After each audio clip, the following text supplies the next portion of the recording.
Hello everyone, welcome to Chanakya IAS academy Patna 69th BPSC PT crash course session.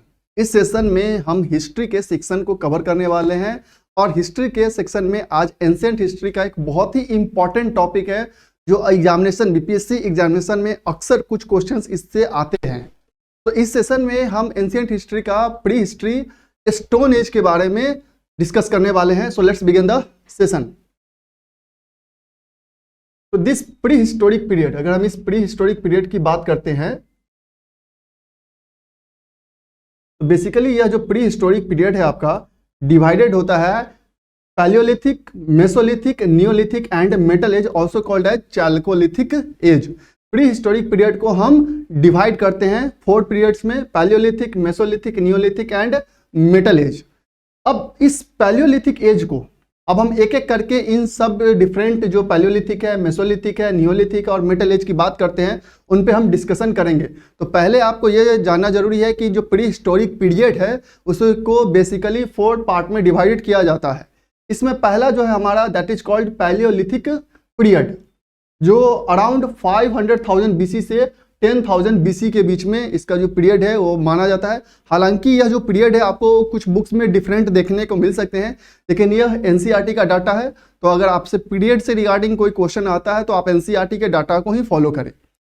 अगर हम Palaeolithic period के कुछ general characteristics की अगर हम बात करते हैं तो पैलियोलिथिक जो साइट्स हैं, this sites are generally located near water sources. जितने भी पैलियोलिथिक साइट्स होते थे, most of the palaeolithic sites जो है वो रिवर वाटर जो होते थे उसके अराउंड, उसके जो कोस्ट होते थे उसके अराउंड वो लोकेटेड होते थे। Lived in rock shelters, caves and also हट मेड ऑफ लीव्स। जो वो उनका रेसिडेंस होता था वो बेसिकली रॉक शेल्टर्स में रहते थे, केव्स में रहते थे, और बहुत जगह ऐसे एविडेंस भी मिलते हैं जब वो पत्ते का जो होते थे, लीव्स जो होते थे, उसका हट झोपड़ी बना के भी वो रहते थे। Food obtained by hunting animals and gathering edible plants and tubers. जो उनका जो मेन एक्टिविटी था वो हंटिंग एंड गैदरिंग था। दैट्स वाई उन्हें हंटर एंड गैदरर्स भी बोला जाता था, जिसके थ्रू वो फूड ऑब्टेन्ड करते थे। Use stone tools, hand size flag of large Peebles, और इसी स्टोन टूल्स का यूज करके वो हंटिंग करते थे एनिमल्स का, जिससे वो अपना फूड ऑब्टेन्ड करते थे। Stone implements made of hard rocks known as quartz, ये हार्ड रॉक से बने होते थे जिससे उन्हें हंटिंग करने में, एनिमल्स की हंटिंग करने में आसानी होती थी, जिसके थ्रू वो अपने फूड को ऑब्टेन कर लेते थे। Little knowledge about their language and communication, ये सबसे बड़ा आपका पॉइंट है कि चूंकि यह जो ऐसा टाइम था जिस समय ना ही लैंग्वेज का उनका पता था और न ही कि आखिर उनका मीडियम ऑफ कम्युनिकेशन क्या है, इसके बारे में काफ़ी कम जानकारी देखने को मिलती है। अब हम बात करें इसी पैलियोलिथिक पीरियड की। This Paleolithic period is mainly divided into again 3 phase. Lower Palaeolithic page जो 500,000 बीसी से 50,000 बीसी है आपका जो पीरियड है इसका।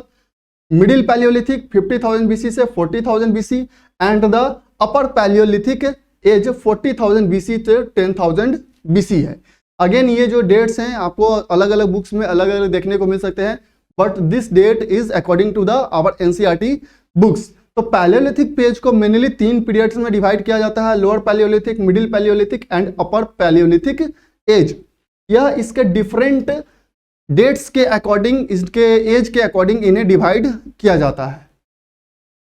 अगर हम लोअर पैलियोलिथिक एज की बात करें, जिसे हम अर्ली ओल्ड स्टोन एज भी कहते हैं, may have begun in Africa around 2 million years ago, but in India अगर हम बात करें it is not older than 600,000 years. और अगर हम बात करें कि सबसे इंपॉर्टेंट साइट का कंसिडर किया जाता है, जो अर्लीस्ट पैलियोलिथिक साइट्स है, वो है Bori in Maharashtra. This site is considered to be the earliest lower paleolithic sites. This age consist of 2 principal tool making cultural tradition. जितने भी इसमें स्टोन टूल्स का यूज करके जो बनते थे, आपके कह सकते हैं टूल्स बनते थे, उसमें 2 मेन ट्रेडिशन फॉलो होते थे। अब इसमें कौन से 2 टूल मेकिंग ट्रेडिशन फॉलो होते थे, तो याद रखना है आपको, Soanian tradition and Acheulian tradition. इन 2 ट्रेडिशन का यूज करके वो जो हार्ड रॉक्स होते थे उससे अपना टूल्स मेकिंग करते थे, जिससे उनको हंटिंग और गैदरिंग करने में इजी होता था। People use hand axes, cleavers and choppers for hunting and gathering. अब लोअर पैलियोलिथिक, हम अगर कुछ साइट्स की बात करें कि कौन कौन से मेजर साइट्स है लोअर पैलियोलिथिक, तो आप देख सकते हैं जो सोन वैली है जो पंजाब में था, हालांकि अभी इसका जो लोकेशन है वो पाकिस्तान में है। Several sites are also found in Kashmir and Thar desert, Belan valley जो कि यूपी में है, and in desert area of Didwana in Rajasthan, Nagarjunakonda in Andhra Pradesh is an important lower paleolithic sites. Bhimbetka near Bhopal also show features of lower Paleolithic age. So these are the major sites of lower Paleolithic sites. अब इसी में अगर हम बात करते हैं middle Palaeolithic की, कि आखिर मिडिल पैलियोलिथिक में क्या क्या इंपॉर्टेंस थे, तो मिडिल पैलियोलिथिक एज में जो सबसे इंपॉर्टेंट बात आती है that the industries were largely based upon flakes and small pieces of stone. इसमें जो इंडस्ट्री जो बेस्ड थे वो फ्लैक्स पे बेस्ड होते थे और स्मॉल पीसेस ऑफ स्टोन पे बेस्ड होते थे। Artefacts of this age are found at several places on the river Narmada and also at several places south of Tungabhadra river, जो कि कृष्णा रिवर का ट्रिब्यूटरी है। तो नर्मदा और Tungabhadra river, even on Krishna river, इसके बहुत सारे आर्टिफैक्ट्स आपको देखने को मिलेंगे। अब बात करें आप अपर पैलियोलिथिक का, ये बहुत ही इंपॉर्टेंट आपका स्टोन एज में आता है। Appearance of new flint industries and the men of modern types, जो होमो सैपियंस आप कहते हैं, तो होमो सैपियंस का जो अराइवल होता है इस अपर पैलियोलिथिक एज में ही होता है।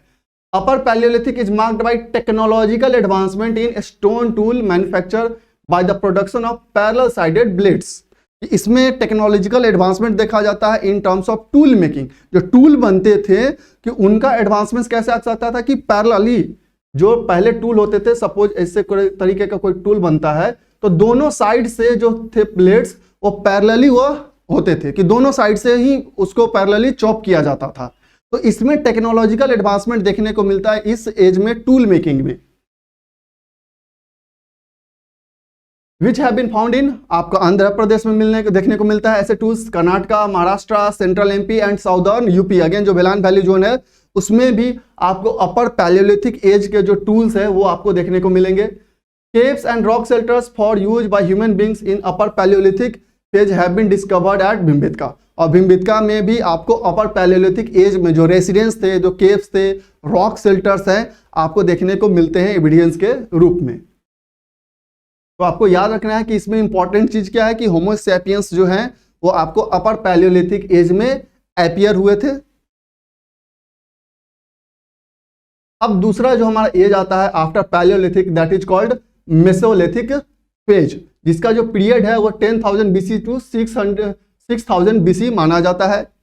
This mesolithic phase is also called as transitional phase between palaeolithic phase and neolithic phase.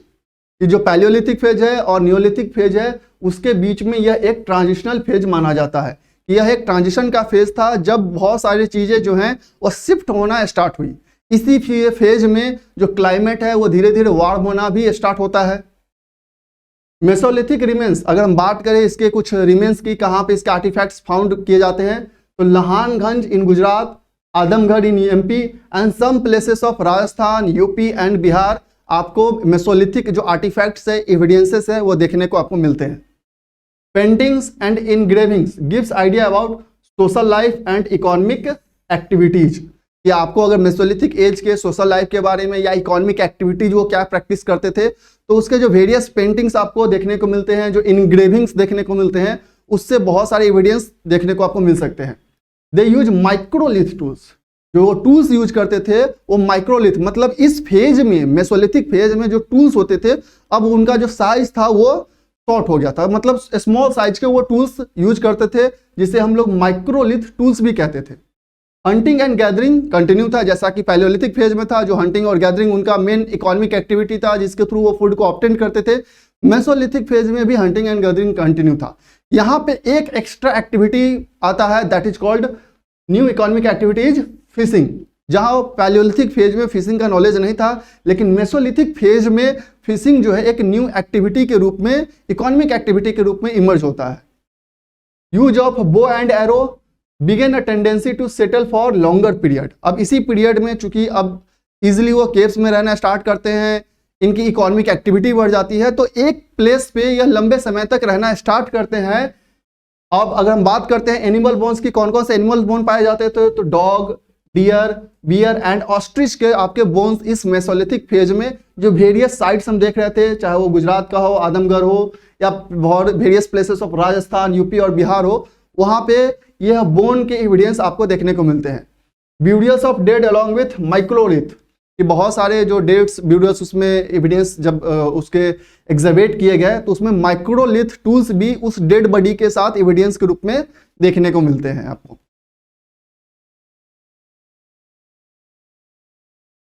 अब हम अगर नेक्स्ट फेज है हमारा नियोलिथिक पीरियड।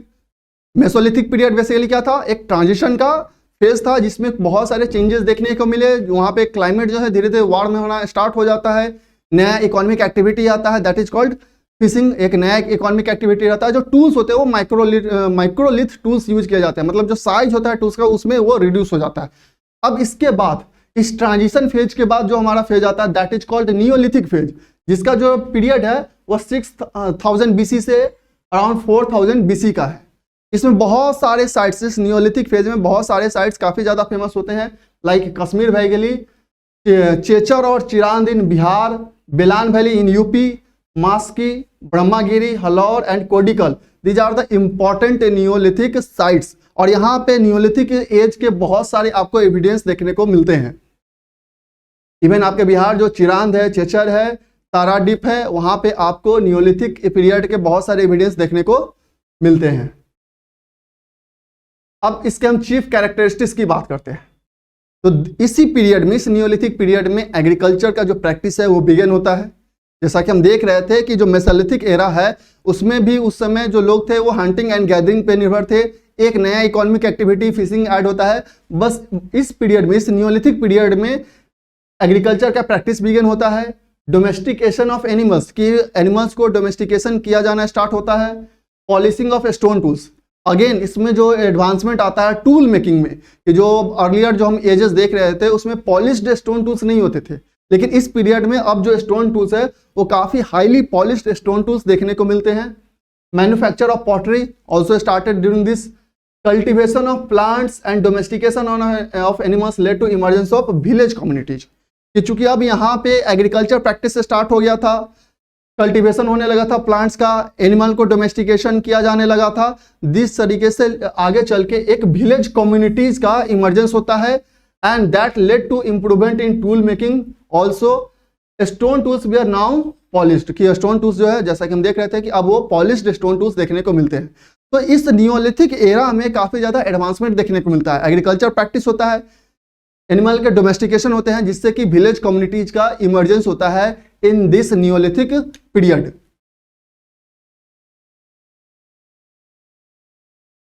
और भी जो इसके मेजर फीचर्स हैं, like mud brick houses were built instead of grass huts. जैसा कि हम देख रहे थे पैलियोलिथिक फेज के दौरान जो रेसिडेंस के लिए यूज किए जाते थे, जो घर बनाए जाते थे, तो वो लीव्स से हट्स बनाए जाते थे, झोपड़ी या रॉक शेल्टर्स यूज किए जाते थे। इस पीरियड में मड ब्रिक हाउसेस डेवलप होना स्टार्ट होते हैं। Wheel were use to make pottery, और व्हील का यूज किया जाता है for making pottery.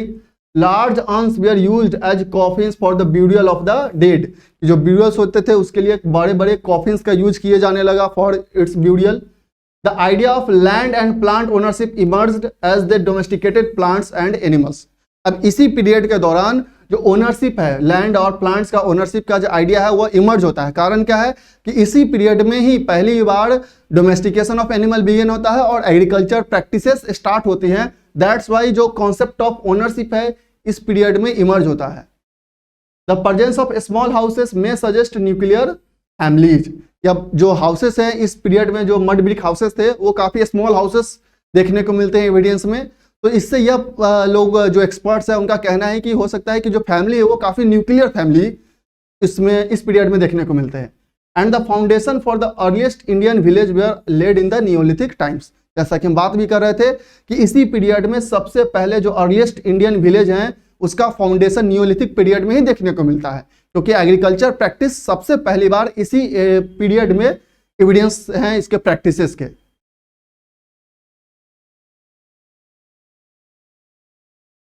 After that is called metal age, जो चैल्कोलिथिक एज है आपका, the culture based on the use of copper and stone was termed as chalcolithic, means stone copper phase, इसलिए इसको बोला जाता है चैल्कोलिथिक एज, क्योंकि इस फेज में सबसे पहले कॉपर का यूज स्टार्ट हुआ था। इसे एक और नाम से जाना जाता है, दैट इज कॉल्ड इनियोलिथिक और eneolithic age. Technology of smelting metal and crafting metal artefacts is and important development. ये इसी पीरियड के दौरान फर्स्ट टाइम टेक्नोलॉजी का एडवांसमेंट देखने को मिलता है और मेटल्स को स्मेल्ट किया जाता है, उसके ओर को स्मेल्ट किया जाता है ताकि उससे डिफरेंट टाइप्स के जो मेटालिक टूल्स है वो डेवलप होना स्टार्ट होते हैं इस चैल्कोलिथिक पीरियड के दौरान। People began to travel for a longer distance to obtain metal ores, which led to network of Chalcolithic culture। अब चूंकि यहाँ पे मेटल का डिस्कवर्ड हो जाता है मेटल, तो लोग क्या करते हैं, उसके ऑप्टेन करने के लिए, मेटल ओर्स ऑप्टेन करने के लिए लंबे डिस्टेंस ट्रेवल करते हैं, जिससे कि एक कल्चर डेवलप होता है, that is called Chalcolithic culture. People have mostly rural and lived near hills and reverse. इस पीरियड में भी जो सोसाइटी है वो रूरल सोसाइटी होती है, जो कि मोस्ट ऑफ द जो हाउसेस रहते हैं वो रिवर वैली के किनारे ही सिचुएटेड रहते हैं।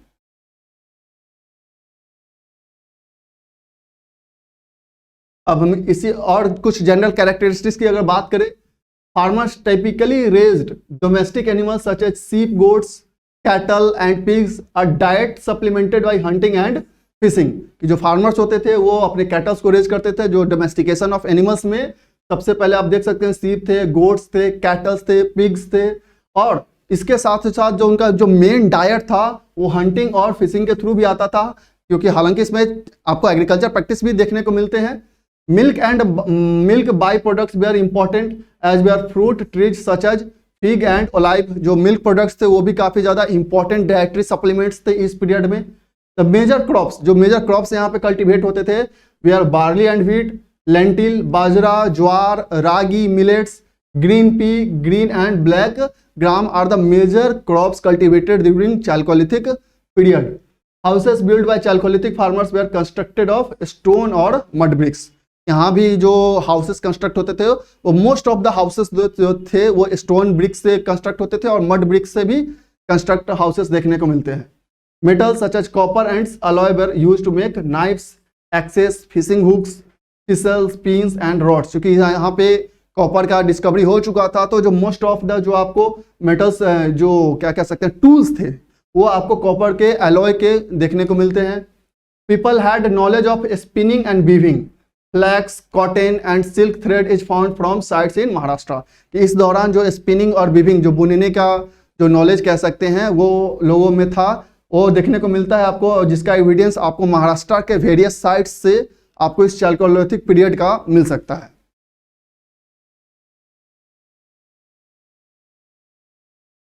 अब हम अगर इस पूरे Chalcolithic पीरियड को आइडेंटिफाइड करें on the basis of geographical location, इसको अलग अलग कल्चर में डिवाइड किया जाता है। ज्योग्राफिकल जो एविडेंस मिलते हैं उसके बेसिस पे इस Chalcolithic पीरियड को अलग अलग कह सकते हैं कल्चर में डिवाइड किया गया। जैसे आप देख सकते हैं Ahar culture, Kayatha culture, Malwa culture, Jorwe culture, ochre coloured pottery culture and painted grey ware culture. ये डिफरेंट कल्चर है जिसमें Chalcolithic पीरियड को डिवाइड किया जाता है on the basis of their geographical location. अब इस आप मैप में आप देख सकते हैं कि कौन कौन से कल्चर का लोकेशन जो है कहाँ कहाँ आपको देखने को मिलता है। आप देख सकते हैं यह अहार कल्चर है जो आपको ये गुजरात और कुछ पार्ट जो इसका राजस्थान में आपको देखने को मिलता है। This is Kayatha culture, zone of Kayatha culture, Malwa culture, Jorwe culture, this is the Jorwe culture, area of Jorwe culture, और coloured pottery culture and the Chalcolithic eastern culture. तो ये डिफरेंट जो आपको कल्चर देखने को मिलते हैं Chalcolithic पीरियड में, ये उनके बेसिकली ज्योग्राफिकल लोकेशन के बेसिस पे देखने को मिलते हैं कि वहाँ पे ज्योग्राफिकल लोकेशन के वजह से वहाँ पे अडेप्टेशन में वहाँ पे डिफरेंसेस थे, वहाँ के कल्चर जो फॉलो वो करते थे वो अलग अलग थे। दैट्स वाई जो Chalcolithic साइट्स पाए जाते हैं जिस जिस जोन में, उसे उस जोन के अकॉर्डिंग अलग अलग कल्चर में डिवाइड किया जाता है। तो ये बेसिकली डिवाइड किया जाता है आपको Ahar culture, Kayatha culture, Malwa culture, Jorwe culture, ochre coloured pottery culture and painted grey ware culture. तो इस कल्चर में इसको डिवाइड किया जाता है on the basis of its geographical location. तो ये हमारे कुछ इंपॉर्टेंट फैक्ट्स थे जो कि आपको स्टोन एज से रिलेटेड थे। आप चूंकि आपका जो बीपीएससी का नेचर है वो फैक्ट बेस्ड क्वेश्चन आपसे ज़्यादा पूछते हैं हिस्ट्री में रिलेटेड, तो आप इन फैक्ट्स को जरूर याद रखिए और रिवाइज करें। आप हमें कमेंट में जरूर बताएं कि आपको ये सेशन कैसा लगा, और ज़्यादा से ज़्यादा शेयर करें, लाइक करें, और हमारे चैनल को सब्सक्राइब करना ना भूलें। और फर्दर हमारे जो वीडियोज हैं इस 69th बीपीएससी क्रैश कोर्स पे वो आपको मिलते रहेंगे। So that's all, thank you.